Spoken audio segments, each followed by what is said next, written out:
Hi friends, ಪ್ರತಿದಿನ ಅಡುಗೆಗೆ ಸ್ವಾಗತ. ನಾನು ಇವತ್ತು ಕಲ್ಲಂಗಡಿ ಹಣ್ಣಿನ ಜ್ಯೂಸ್ ಮಾಡ್ತಾ ಇದ್ದೀನಿ. ತುಂಬಾನೇ ರುಚಿಯಾಗಿ ತುಂಬಾನೇ ಹೆಲ್ದಿ ಆಗಿರುವಂಥ ಜ್ಯೂಸ್ ಇದು. ಒಂದು ಅರ್ಧ ಲೀಟರ್ನಷ್ಟು ಹಾಲನ್ನ ಬಿಸಿ ಇಡ್ತಾ ಇದ್ದೀನಿ ಒಂದು ಪಾತ್ರೆಯಲ್ಲಿ. ಹಾಲು ಚೆನ್ನಾಗಿ ಕುದಿಬೇಕು. ಹಾಲು ಚೆನ್ನಾಗಿ ಕುದಿಯುವಾಗ ಒಂದು ಚಿಕ್ಕ ಕಪ್ನಷ್ಟು ಸಕ್ಕರೆನ ಹಾಕಿ, ನೀವು ಮಿಕ್ಸಿ ಜಾಸ್ತಿ ಬೇಕಾದ್ರೆ ಸ್ವಲ್ಪ ಸಕ್ಕರೆ ಜಾಸ್ತಿ ಹಾಕೊಳ್ಳಿ. ಸಕ್ಕರೆ ಹಾಕಿದ ನಂತರ 1 ರಿಂದ 2 ನಿಮಿಷ ಬೇಯಿಸಿ ಗ್ಯಾಸ್ನ ಆಫ್ ಮಾಡಿಬಿಡಿ. ಹಾಲು ಚೆನ್ನಾಗಿ ತಣ್ಣಗಾಗಬೇಕು. ಒಂದು ಸೈಡ್ ಹಾಲು ಚೆನ್ನಾಗಿ ತಣ್ಣಗಾಗಕ್ಕೆ ಇಟ್ಬಿಡಿ. ಒಂದು ಜಾರ್ನಲ್ಲಿ ಒಂದು 8 ರಿಂದ 10 ಬಾದಾಮಿ, ಒಂದು 8 ರಿಂದ 10 ಗೋಡಂಬಿ ನೆನೆಸಿಟ್ಟಿರೋಂಥದ್ದು ಹಾಕಿ, ಒಂದು ಸ್ವಲ್ಪ ಕಲ್ಲಂಗಡಿ ಹಣ್ಣು ಕಟ್ ಮಾಡಿರೋದನ್ನ ಹಾಕಿ, ಒಂದು 2 ರಿಂದ 3 ಟೇಬಲ್ ಸ್ಪೂನಷ್ಟು ರೂಅಬ್ ಜಾನ ಹಾಕಿ ನೈಸಾಗಿ ರುಬ್ಕೊಳ್ಳಿ. ಈ ಥರ ನೈಸಾಗಿ ರುಬ್ಕೊಂಡಿದ್ದೀನಿ.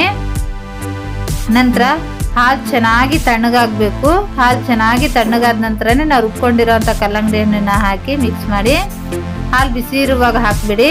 ನಂತರ ಕಾಮಕಸ್ತೂರಿ ಬೀಜನ ನೆನೆಸಿಟ್ಟಿದ್ದೆ ಒಂದು ಅರ್ಧ ಗಂಟೆ. ನೆನೆಸಿಟ್ಟಿರೋಂಥ ಕಾಮಕಸ್ತೂರಿ ಬೀಜನ ಒಂದು 2 ಟೀ ಸ್ಪೂನಷ್ಟು ಹಾಕಿ, ಒಂದು 8 ರಿಂದ 10 ಐಸ್ ಕ್ಯೂಬ್ಸು. ನಂತರ ಕಲ್ಲಂಗಡಿ ಹಣ್ಣನ್ನು ಚಿಕ್ಕ ಚಿಕ್ಕ ಪೀಸಸ್ನ ಈ ಥರ ಕಟ್ ಮಾಡಿ ಒಂದು ಸ್ವಲ್ಪ ಹಾಕಿ ಮಿಕ್ಸ್ ಮಾಡಿ, ನಂತರ ಒಂದು ಗ್ಲಾಸ್ನಲ್ಲಿ ಸರ್ವ್ ಮಾಡ್ತಾ ಇದ್ದೀನಿ. ಒಂದು ಸ್ವಲ್ಪ ನೆನೆಸಿಟ್ಟಿರೋಂಥ ಕಾಮಕಸ್ತೂರಿ ಬೀಜನ ಹಾಕಿ, ನಂತರ ಈ ಜ್ಯೂಸ್ನ ಹಾಕಿ, ಮೇಲ್ಗಡೆಯಿಂದ 1 ರಿಂದ 2 ಐಸ್ ಕ್ಯೂಬ್ಸು, ಒಂದು ಸ್ವಲ್ಪ 1-2 ಕಟ್ ಮಾಡಿರೋಂಥ ಕಲ್ಲಂಗಡಿ ಹಣ್ಣಿನ ಪೀಸಸ್ ಈ ಥರ ರೆಡಿಯಾಗಿದೆ. ತುಂಬಾ ರುಚಿಯಾಗಿ ತುಂಬಾ ಹೆಲ್ದಿಯಾಗಿರುವಂಥ